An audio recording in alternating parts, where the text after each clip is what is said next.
الحمد للہ رب العالمین والصلاة والسلام علی سید الانبیاء والمرسلین وعلی آلہ وصحابہ اجمعین، اما بعد، فاعوذ باللہ من الشیطان الرجیم، بسم اللہ الرحمن الرحیم۔ السلام علیکم ورحمۃ اللہ وبرکاتہ۔ کریم صلی اللہ علیہ وآلہ وسلم نے پاکی کو کہیں ایمان کا حصہ، کہیں نصف ایمان فرمایا، اور پاکی کا اہتمام نہ کرنے والوں کو سخت عذاب کی وعید سنائی، اور پیشاب کے قطروں سے بچنے کا اہتمام نہ کرنے والوں کو بھی سخت وعید سنائی۔ اسلام ایک ایسا دین فطرت ہے جو قضائے حاجت کا صحیح طریقہ بھی انسانوں کو سکھاتا ہے۔ اس لیے حضور اقدس صلی اللہ علیہ وآلہ وسلم نے اس کے متعلق ایک ایک چیز ہمیں تفصیل سے بتائی ہے، یہاں تک کہ علماء نے شمار کر کے بتایا ہے کہ اسلام میں صرف قضائے حاجت سے متعلق 30 سے زائد آداب ہیں۔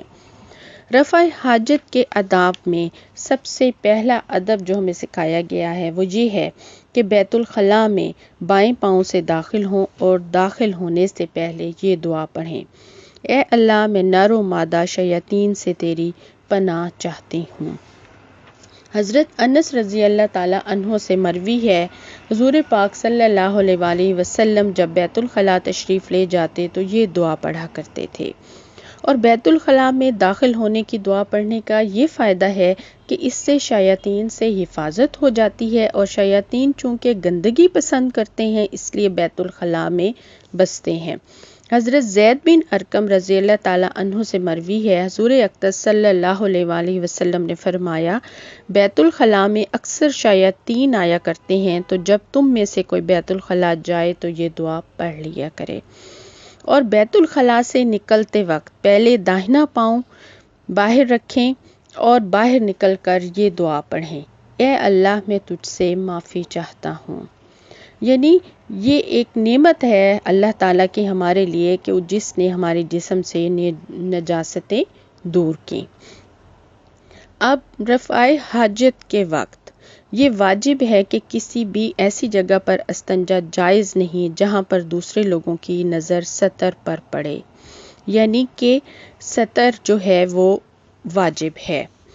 حضرت ابو ہریرہ رضی اللہ تعالیٰ عنہ سے مروی ہے کہ حضور اقدس صلی اللہ علیہ وآلہ وسلم نے فرمایا، جو شخص بھی قضائے حاجت کے لیے جائے تو کسی چیز سے پردہ کر لے، اگر کوئی بھی چیز نہ ملے پردہ کرنے کے لیے تو ریت کو اکٹھا کر کے اس کی آڑ میں قضائے حاجت کرے۔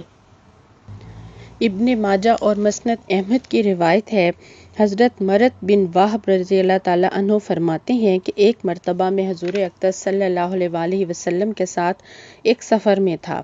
راستے میں حضور اقدس صلی اللہ علیہ وآلہ وسلم کو قضائے حاجت کی ضرورت پڑ گئی۔ وہاں پردہ کرنے کی کوئی جگہ نہیں تھی۔ کچھ دور 2 درخت تھے جو ایک دوسرے سے فاصلے پر تھے۔ نبی کریم صلی اللہ علیہ وآلہ وسلم نے مجھ سے فرمایا کہ ان دونوں درختوں کے پاس جا کر کہو کہ حضور اقدس صلی اللہ علیہ وسلم تمہیں حکم دیتے ہیں کہ تم دونوں جڑ جاؤ۔ چنانچہ جب میں نے ان سے کہا تو وہ دونوں جڑ گئے۔ حضور اقدس صلی اللہ علیہ وآلہ وسلم نے ان کی آڑ میں قضائے حاجت فرمائی، پھر مجھ سے فرمایا کہ اب ان سے کہو کہ واپس اپنی اپنی جگہ چلے جائیں۔ چنانچہ میں نے ان سے کہا تو وہ دونوں واپس اپنی اپنی جگہ چلے گئے۔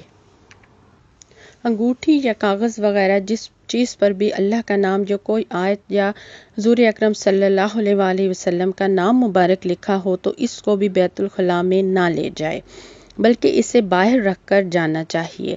اس طرح بعض زیور ایسے ہوتے ہیں جن پر اللہ کا نام لکھا ہوتا ہے تو انہیں بھی بیت الخلاء جانے سے پہلے اتار دینا چاہیے۔ حضرت انس رضی اللہ تعالیٰ عنہ فرماتے ہیں کہ حضور اقدس صلی اللہ علیہ وسلم بیت الخلاء میں داخل ہونے سے قبل اپنی انگوٹھی اتار دیتے تھے۔ آپ صلی اللہ علیہ وسلم انگوٹھی اس لیے اتارتے تھے کہ اس پر محمد رسول اللہ صلی اللہ علیہ وآلہ وسلم لکھا ہوا ہوتا تھا۔ حضرت اکرمہ رضی اللہ تعالیٰ عنہ کہتے ہیں کہ جب حضرت عبداللہ بن عباس رضی اللہ تعالیٰ عنہ بیت الخلاء میں داخل ہونے کا ارادہ فرماتے تو مجھے اپنی انگوٹھی دے دیتے تھے۔ حضرت مجاہد رضی اللہ تعالیٰ عنہ کے متعلق منقول ہے کہ وہ اس بات کو مکروہ سمجھتے تھے کہ کوئی شخص بیت الخلاء میں داخل ہو اور اس نے ایسی انگوٹھی پہنی ہوئی ہو جس پر اللہ کا نام لکھا ہوا ہو۔ ایسی جگہ پر پیشاب کرنا چاہیے جہاں چھینٹیں نہ اڑیں اور بدن یا کپڑے ناپاک نہ ہوں۔ ابو داؤد کی روایت ہے، حضرت ابو موسیٰ اشعری رضی اللہ تعالیٰ عنہ فرماتے ہیں کہ ایک دن میں حضور اقدس صلی اللہ علیہ وآلہ وسلم کے ساتھ تھا۔ آپ صلی اللہ علیہ وسلم نے پیشاب کا ارادہ فرمایا تو ایک دیوار کے سامنے نرم زمین پر پیشاب کیا اور فرمایا، جب تم میں سے کوئی شخص پیشاب کرنے کا ارادہ کرے تو چاہیے کہ اس کے لیے کوئی مناسب جگہ تلاش کرے۔ حضرت عبداللہ بن عباس رضی اللہ تعالیٰ عنہ فرماتے ہیں کہ حضور اقدس صلی اللہ علیہ وآلہ وسلم کا گزر 2 قبروں پر ہوا تو آپ نے فرمایا، ان دونوں کو عذاب ہو رہا ہے اور کسی بڑی چیز کی وجہ سے عذاب نہیں ہو رہا، یعنی جسے لوگ بڑا گناہ سمجھتے ہوں۔ ان میں سے ایک پیشاب سے نہیں بچتا تھا اور دوسرا چغل خوری کھاتا تھا۔ یہ ابو داؤد کی روایت ہے۔ اور غسل خانے کے اندر پیشاب نہیں کرنا چاہیے۔ حضرت عبداللہ بن مغفر رضی اللہ تعالیٰ عنہ فرماتے ہیں، حضور اقدس صلی اللہ علیہ وآلہ وسلم کا ارشاد گرامی ہے کہ تم میں سے کوئی شخص بھی اپنے غسل خانے یعنی نہانے کی جگہ میں پیشاب نہ کرے، کیونکہ عام طور پر وسوسے اس سے پیدا ہوتے ہیں۔ یہ ترمذی کی روایت ہے۔ اور یہ ممانعت اگرچہ اس قسم کے غسل خانوں کے لیے تھی جہاں پانی رک جاتا تھا، لیکن پھر بھی اس سے بچنا چاہیے کیونکہ اس سے وسوسے کی بیماری ہوتی ہے۔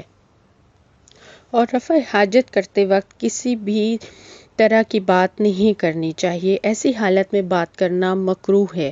ابو داؤد کی روایت ہے، حضرت ابو سعید خدری رضی اللہ تعالیٰ عنہ فرماتے ہیں کہ میں نے حضور اقدس صلی اللہ علیہ وآلہ وسلم کو فرماتے سنا کہ کوئی شخص بھی استنجے کی حالت میں باتیں نہ کرے جبکہ سطر کھلا ہوتا ہے، اس لیے کہ اللہ تعالیٰ اس سے سخت ناراض ہوتے ہیں۔ ابو داؤد کی ایک اور روایت ہے کہ حضرت عبداللہ بن عمر رضی اللہ تعالیٰ عنہ فرماتے ہیں کہ ایک شخص آپ صلی اللہ علیہ وآلہ وسلم کے پاس سے گزرا جبکہ آپ صلی اللہ علیہ وآلہ وسلم پیشاب فرما رہے تھے۔ اس شخص نے آپ کو سلام کیا، آپ نے جواب نہ دیا۔ رفع حاجت کے وقت پشت یا منہ قبلے کی طرف نہیں کرنا چاہیے۔ مسلم کی روایت ہے، حضرت ابو ایوب انصاری رضی اللہ تعالیٰ عنہ سے مروی ہے کہ حضور اقدس صلی اللہ علیہ وآلہ وسلم نے فرمایا، جب تم قضائے حاجت کے لیے جاؤ تو قبلے کی طرف نہ رخ کرو اور نہ ہی پشت کرو۔ حضرت سلمان رضی اللہ تعالیٰ عنہ فرماتے ہیں کہ حضور اقدس صلی اللہ علیہ وآلہ وسلم نے ہمیں قبلہ رخ پیشاب پخانہ کرنے سے منع فرمایا ہے۔ یہ ابو داؤد کی روایت ہے۔ اس کے علاوہ بھی بہت سے احادیث ہیں جن میں قبلے کی طرف رخ یا پشت کر کے پیشاب پخانہ کرنے کی ممانعت آئی ہے، جو حضرت ابو ہریرہ، حضرت ابو عوانہ، حضرت سہل بن حنیف، حضرت سہل بن سعد وغیرہ صحابہ کرام رضی اللہ تعالیٰ عنہ سے مروی ہیں۔ اور یہ ممانعت اصل میں کعبہ کی تعظیم کی وجہ سے ہے کہ جس طرح نماز میں رخ کرتے ہیں اس طرح پیشاب پخانہ کرتے وقت رخ یا پشت کرنا بے ادبی ہے۔ لیکن اگر کہیں ایسے بیت الخلاء بنے ہوں جو قبلہ رخ ہوں یا جن میں قبلہ کی طرف پیٹھ کرنی پڑے تو ایسی حالت میں پھر کیا کرنا چاہیے؟ کوشش کرنی چاہیے کہ تھوڑا سا ٹیڑھا ہو کر بیٹھیں، یعنی قبلے کی طرف رخ نہ کریں۔ صحابہ کرام نے جب مصر اور شام فتح کیا تو وہاں بیت الخلاء قبلہ رخ بنے ہوئے تھے، تو صحابہ کرام رضی اللہ تعالیٰ عنہ تھوڑا سا ٹیڑھا ہو کر اس میں بیٹھتے تھے۔ بخاری کی روایت ہے، حضرت ابو ایوب انصاری رضی اللہ تعالیٰ عنہ سے مروی ہے کہ حضور اقدس صلی اللہ علیہ وآلہ وسلم نے فرمایا، جب قضائے حاجت کے لیے جاؤ تو قبلے کی طرف پیٹھ یا رخ نہ کرو بلکہ مشرق یا مغرب کی طرف رخ کرو۔ بلا عذر کھڑے ہو کر پیشاب نہیں کرنا چاہیے۔ کھڑے ہو کر پیشاب کرنا خلاف سنت اور بد تہذیبی ہے۔ اسلام سے قبل زمانے جاہلیت میں مردوں کے لیے کھڑے ہو کر پیشاب کرنا فخر اور مردانگی سمجھی جاتی تھی، اس لیے کہ ان کے یہاں ستر اور پاکی کا تصور تھا ہی نہیں۔ جب لوگوں نے حضور اقدس صلی اللہ علیہ وآلہ وسلم کو بیٹھ کر پیشاب کرتے دیکھا تو کہنے لگے، انہیں دیکھو، عورتوں کی طرح پیشاب کرتے ہیں۔ حضور اقدس صلی اللہ علیہ وآلہ وسلم نے جب یہ سنا تو انہیں جا کر سمجھایا کہ یہی پیشاب کرنے کا صحیح طریقہ ہے۔ احکام شریعت کا مذاق اڑانا کوئی معمولی بات نہیں، اور آپ صلی اللہ علیہ وآلہ وسلم نے ان سے فرمایا، کیا تمہیں نہیں معلوم کہ بنی اسرائیل کے ایک شخص کا کیا ہوا؟ ان کے مذہب میں یہ تھا کہ جب ان کے کپڑوں پر پیشاب لگ جاتا تو اسے کینچی سے کاٹ دیتے، تو اس شخص نے انہیں اس سے منع کیا۔ جب اس کا انتقال ہوا تو اسے اس منع کرنے کی وجہ سے قبر میں عذاب ہوا۔ یعنی اس حدیث سے ہمیں کیا پتہ چلتا ہے کہ اللہ سبحانہ تعالیٰ نے مسلمانوں کے لیے اس دین میں کتنی آسانی رکھی ہے۔ یعنی یہودیوں کے یہاں ان کے مذہب میں پیشاب سے پاکی حاصل کرنے کا کوئی طریقہ نہیں تھا۔ کسی کے کپڑے، قالین، بستر پر پیشاب لگ جاتا تو اس کا ایک یہی طریقہ ہوتا تھا کہ وہ اتنے حصے کو کاٹ کر پھینک دیا جائے۔ اور اس حدیث سے ہمیں یہ بھی معلوم ہوا کہ احکام شریعت کا مذاق اڑانا معمولی بات نہیں، بلکہ اس کی وجہ سے عذاب قبر ہوتا ہے۔ اور پیارے نبی صلی اللہ علیہ وآلہ وسلم نے کسی بل یا سوراخ میں بھی قضائے حاجت کرنے سے منع فرمایا ہے، کیونکہ یہ جنات کی رہائش گاہ ہوتے ہیں اور کوئی بھی سانپ، بچھو یا موذی جانور اس سے نکل کر نقصان پہنچا سکتا ہے۔ ابو داؤد، نسائی، مسند احمد کی روایت ہے، حضرت عبداللہ بن سرجس رضی اللہ تعالیٰ عنہ فرماتے ہیں کہ حضور اقدس صلی اللہ علیہ وآلہ وسلم نے منع فرمایا بل، سوراخ میں پیشاب کرنے سے۔ حضرت قتادہ رضی اللہ تعالیٰ عنہ سے پوچھا گیا کہ اس کی کیا وجہ ہے، تو انہوں نے کہا کہ کہا جاتا تھا کہ ان میں جن بستے ہیں۔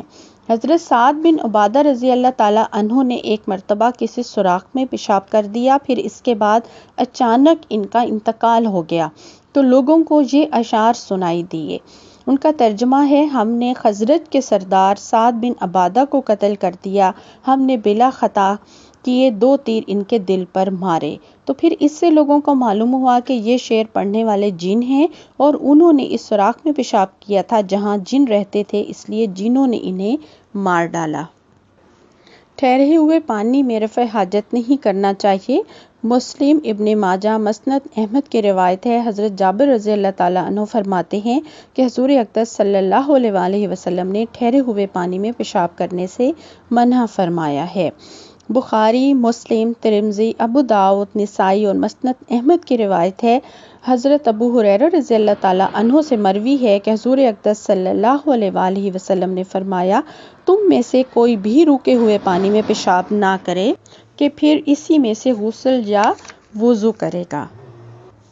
اگر ٹوائلٹ میں پانی نہ ہو تو استنجے کے لیے پانی ساتھ لے جانا چاہیے، اور اگر کوئی معزز شخص بیت الخلاء جائے تو اس کے لیے پانی بھر کر وہاں پر رکھنا چاہیے۔ بخاری، مسلم، نسائی، مسند احمد کی روایت ہے، حضرت انس بن مالک رضی اللہ تعالیٰ عنہ فرماتے ہیں کہ حضور اقدس صلی اللہ علیہ وآلہ وسلم جب قضائے حاجت کے لیے تشریف لے جاتے تو میں ایک اور لڑکا استنجے کے لیے پانی کا لوٹا لے کر آپ کے ساتھ جاتے تھے۔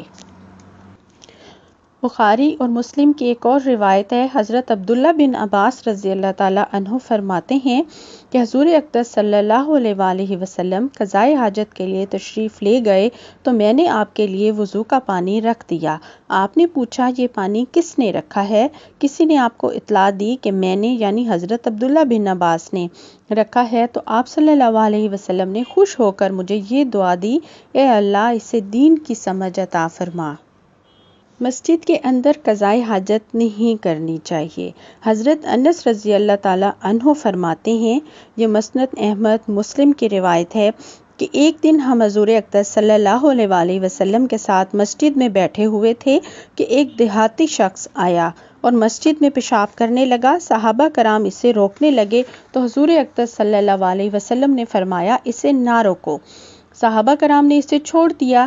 جب وہ پیشاب کر کے فارغ ہوا تو حضور اقدس صلی اللہ علیہ وآلہ وسلم نے اسے بلا کر فرمایا، یہ مسجدیں پیشاب پخانے اور اس جیسے کاموں کے لیے نہیں ہیں، یہ تو اللہ سبحانہ تعالیٰ کے ذکر، نماز اور قرآن کریم کی تلاوت کے لیے ہیں۔